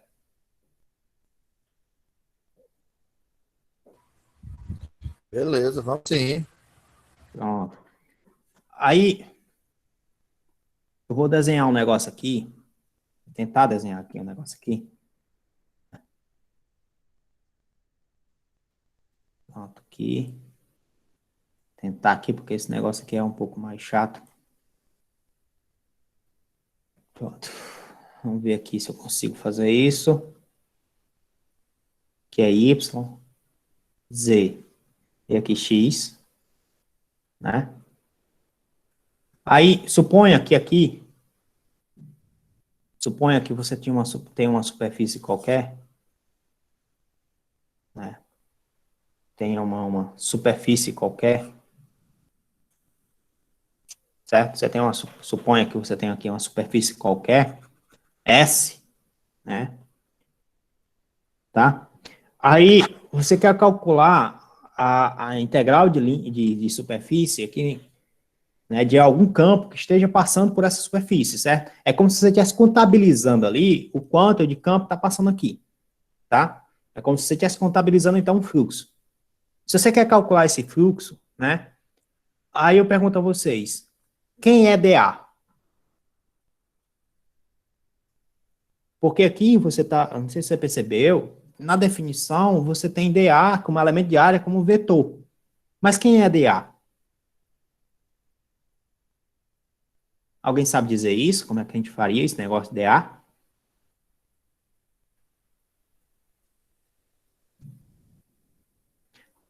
Vou mudar a pergunta. Para onde aponta o vetor dA? Para onde aponta a direção do versor, né, da área? É perpendicular à superfície? É perpendicular à superfície. Toda vida que você pega dA, ele é sempre perpendicular à superfície. Ou para cima ou para baixo, mas é perpendicular à superfície. Você está corretíssimo. Professor, Então, dA, pois não. só tirar a dúvida aqui. Eu posso dizer que a área ela é um vetor, um vetorial, né? Devido simplesmente à posição, ou a parte de cima ou a parte de baixo. Tá correto isso, professor, essa definição? Acho que não, velho. Acho que não. Acho que você não pode falar isso só por conta disso, não. Tá? Ou pela parte... Digamos, o elemento de área, né? O elemento de área. Eu posso dizer que ele é um vetor, porque, bom, você está olhando a área de cima ou a área de baixo. Então, se a área de cima, então, já se tem duas, então se torna um vetor. Se tem uma direção. Pronto. E por que o DV não é uma área, não é um vetor? Aí. Veja que o DV, a gente vai ver daqui a pouco, ele é um escalar. Né? Não é uma área, você está pegando um volume ali. Né? Eu acredito que seja por conta que o elemento de área, em cada um desses pontos aqui, dessa superfície, tem uma direção perpendicular aqui que vai mudando constantemente. Tá? Não sei se você percebe que o vetor normal bem aqui é diferente do vetor normal daqui, ó. Isso. Tá? Então, ele tem essa modificação no vetor normal. Tá? E o dA, você sempre vai pegar aqui o elemento de área aqui, aí você vai sempre pegar aqui, por exemplo, é como se você estivesse pegando, olhando para o produto vetorial. O N está apontando para uma direção, e o dA são nas outras direções. Por exemplo, vamos fazer um exemplo aqui de um cubo. Né? A gente tem aqui, eu vou colocar até aqui, tá? Você tem um cubo, né? Suponha que esse cubo tenha lado A. Eu vou colocar aqui que a gente vai poder entender melhor. Só um momento aqui, eu vou tentar desenhar aqui esse cubo aqui.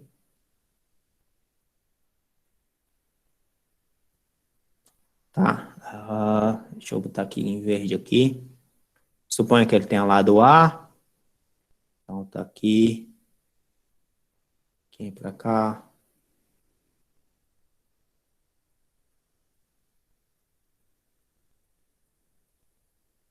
Aqui, mais ou menos aqui.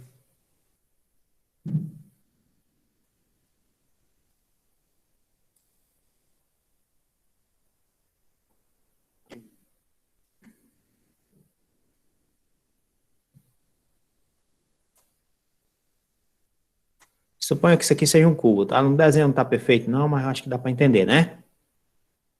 Beleza, dá sim, professor. Então, suponha que isso aqui seja um cubo, certo? Esse cubo tem lado A. Então, estou dizendo que o cubo aqui, cada um desses pontos aqui, né? Tem lado A, certo? Essa distância aqui é A, tá?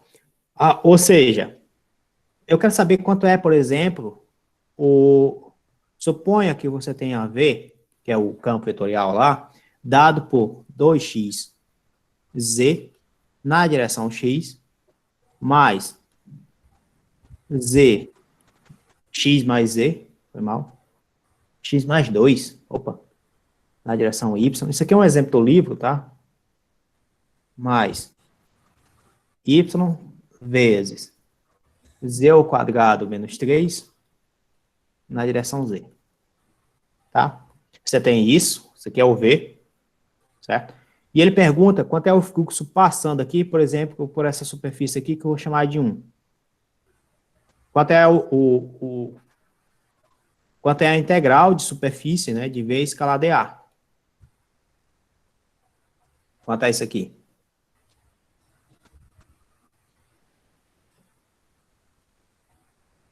Tá? Aí a gente, obviamente, vai calcular isso, e toda vida que você vai calcular, você vai colocar, aqui faltou y, z e x, se não tiver isso, aí não tem como saber os pontos, né? Toda vez que você vai fazer isso, obviamente, você tem que colocar os extremos, você tem que fazer o produto escalar, e você tem que saber quem é dA, tá? Primeiro, você já sabe quem é V. Segundo, aqui o dA é vetor. Você tem que saber quem é dA. Então, pela superfície 1, o dA, superfície 1, superfície 1 ele está no qual plano? Aqui está um cubo, então a gente tem um plano perfeito aqui, certo? Não sei se vocês entendem, mas ele está num plano aqui onde Z é constante, não é? Todo mundo entende isso? Sim, sim. O Z é constante.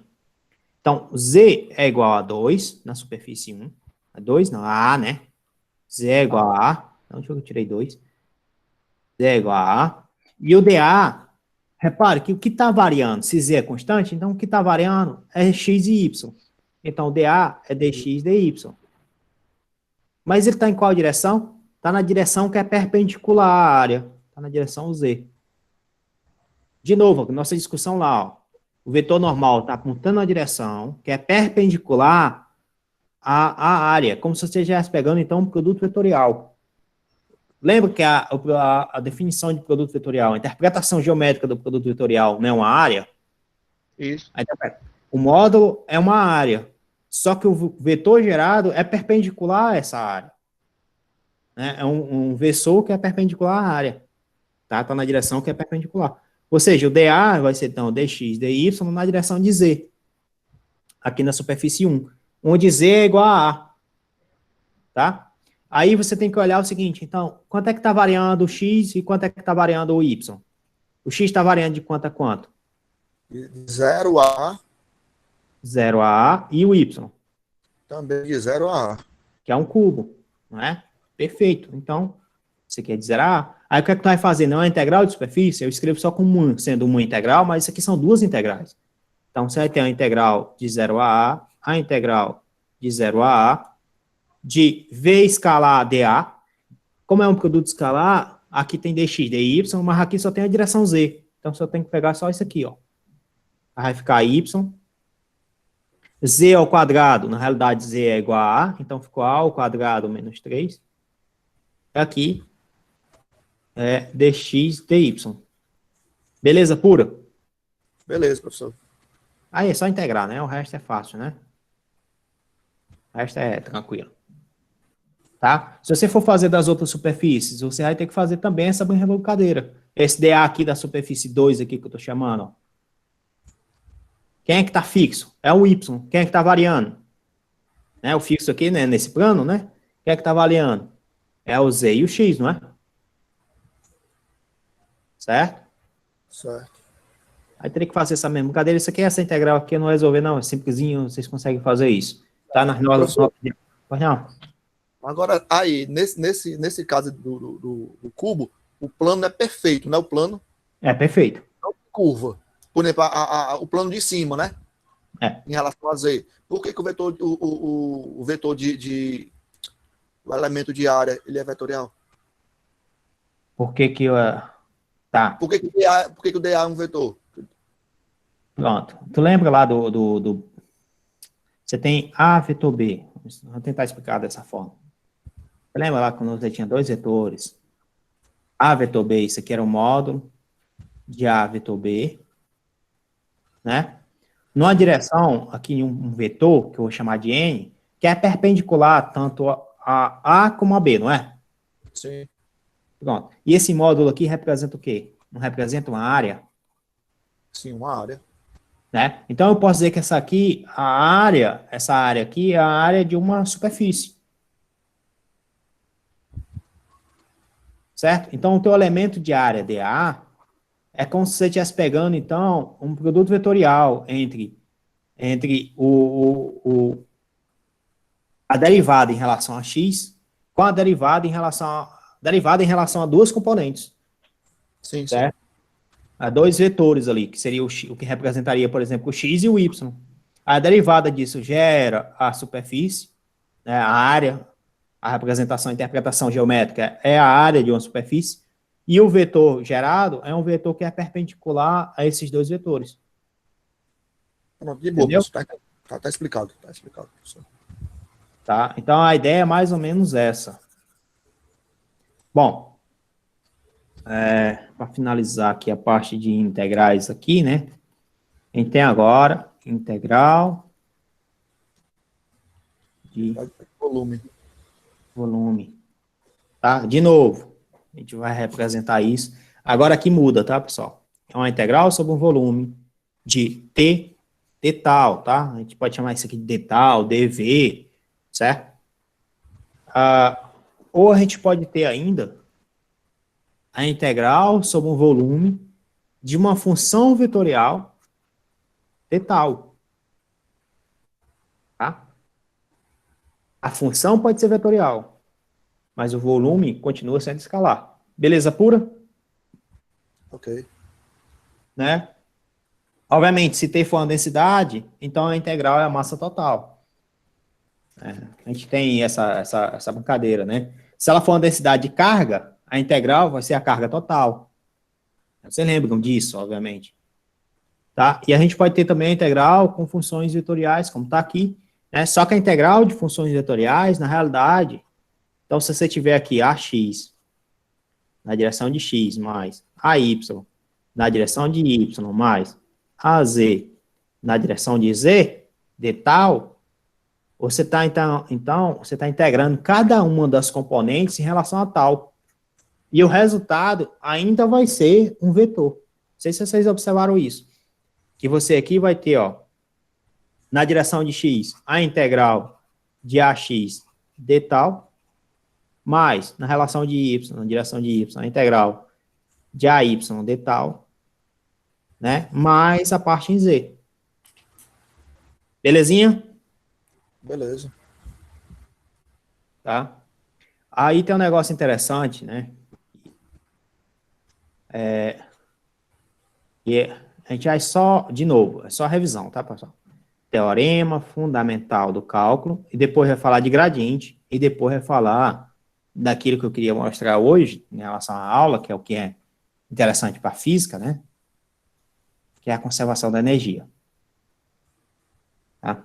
Então, teorema fundamental do cálculo diz o seguinte, né? Que se você tiver a integral de A até B em uma dimensão, né? De df, dx, ou seja, a integral da derivada, isso aqui na realidade é a função nos extremos, tá?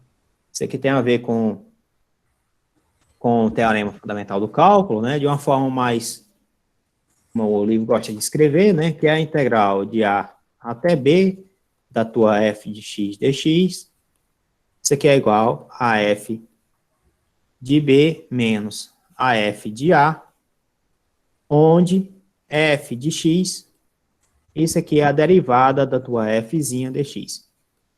Tá? Então, isso aqui, partindo do teorema do fundamental do cálculo, a gente vai tirar essas ideias e vai aplicar agora em cálculo vetorial. Tá? Então, para o gradiente, certo? Para o gradiente, a gente tem o seguinte, que é a integral de A até B do gradiente de uma função escalar, né? TL, só que é o seguinte, ó, veja, que aqui a gente saiu aqui de uma integral simples, uma integral de Riemann, e passou para uma integral de linha, tá? isso daqui é igual à função no ponto B menos a função no ponto A. Ou seja, a integral de linha, quando você trabalha com um gradiente, né, a integral de linha de um gradiente, né, em relação ao deslocamento, significa dizer que só depende dos pontos extremos. Ou seja, quando você tem um vetor escrito, um vetor, uma função vetorial, escrito como sendo gradiente de uma função escalar, significa dizer que ele só vai depender dos extremos. Se ele só depende dos extremos, significa que ele é conservativo. Ou seja, só depende do ponto inicial e ponto final.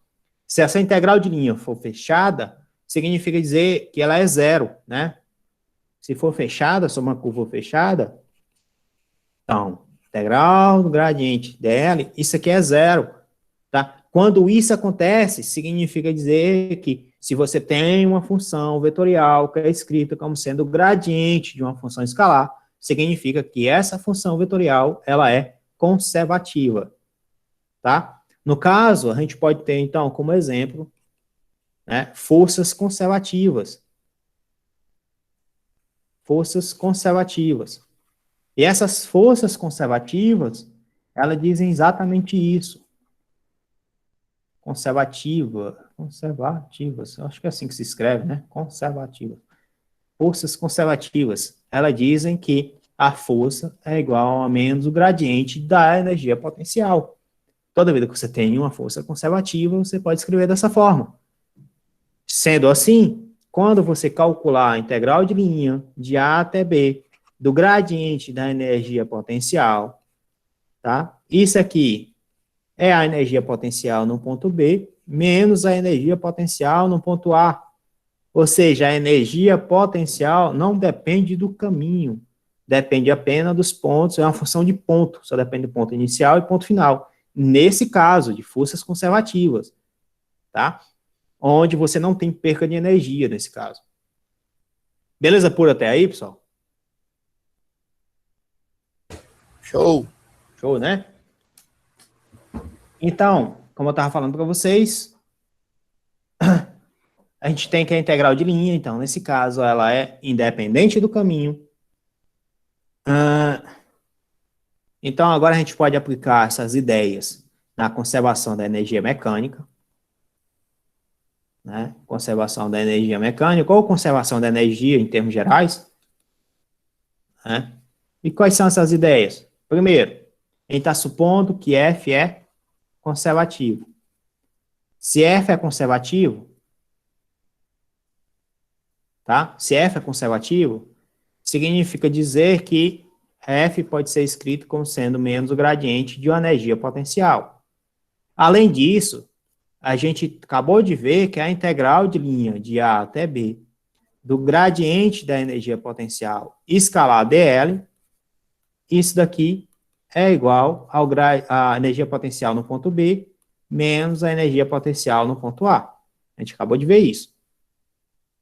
Veja que quando a gente vai escrever trabalho é igual a uma integral de A até B de F escalar dr, certo? Isso aqui é igual a integral de A até B.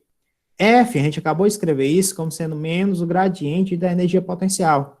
Escalar dr, né? Então, isso aqui é uma integral de linha, tá? Esse menos eu posso botar para fora, então ficou menos a integral de A até B do gradiente da energia potencial escalar dr. Novamente, isso aqui vai ser igual, então significa dizer que o trabalho vai ser igual a menos o energia potencial no ponto B menos a energia potencial no ponto A, né? Isso aqui é a variação de energia potencial. Logo, o trabalho ele pode ser escrito quando F é conservativo como sendo a variação menos a variação de energia potencial. A gente acabou de ver isso, não foi, ó? Menos a variação de energia potencial. E a gente viu anteriormente que o trabalho era igual à variação de energia cinética. Então, você tem variação de energia cinética igual a menos a variação de energia potencial. Ou seja, a variação de energia cinética mais a variação de energia potencial tem que ser igual a zero, né? Aí a gente pode ter outra forma de escrever isso, né? Variação de energia cinética, KB menos KA. Variação de energia potencial, né, menos a variação de energia potencial, menos φ de B, mais φ de A. Tranquilo, pessoal? Dá para entender isso aqui?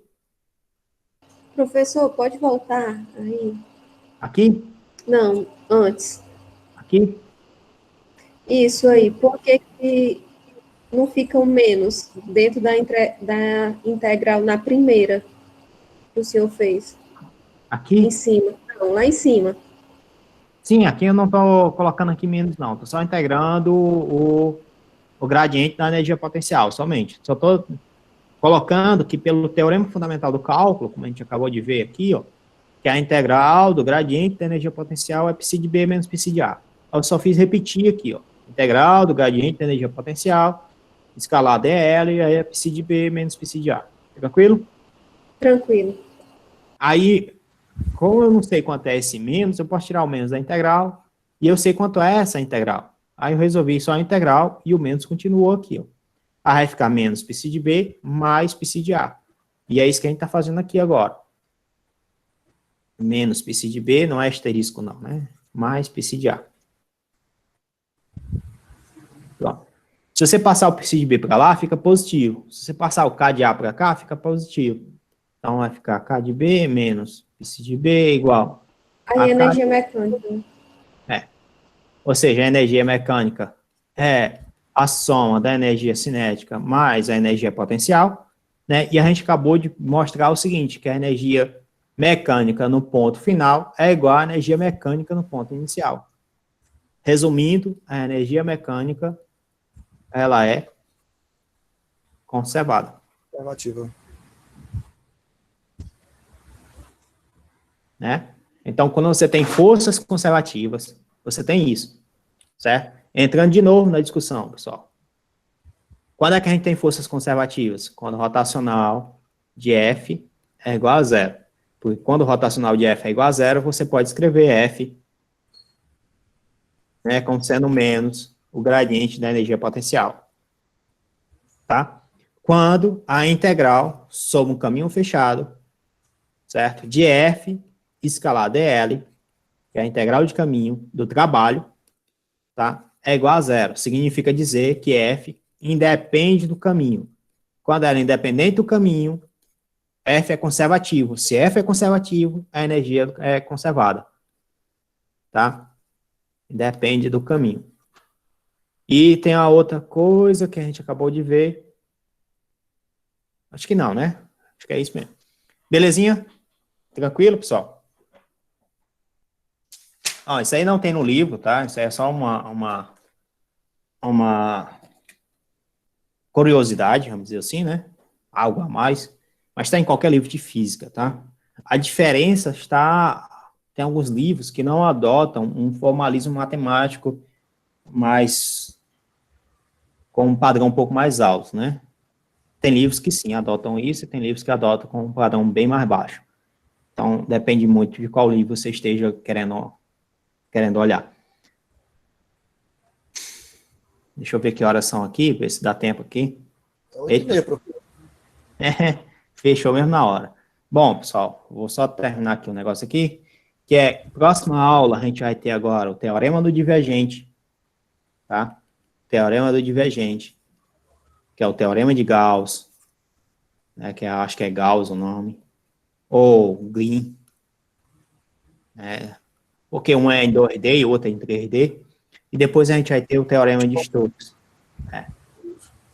Aí depois a gente vai ter coordenadas curvilíneas, né, coordenadas curvilíneas, e a gente vai ter uma função chamada delta de Dirac, tá? Então isso aqui a gente fica para a próxima aula, e a partir da quarta aula a gente entra em física, tá? E aí já entra o capítulo 2. E aí já entra a eletrostática. Belezinha? Beleza. Bom, vou parar aqui a gravação. Só um momento.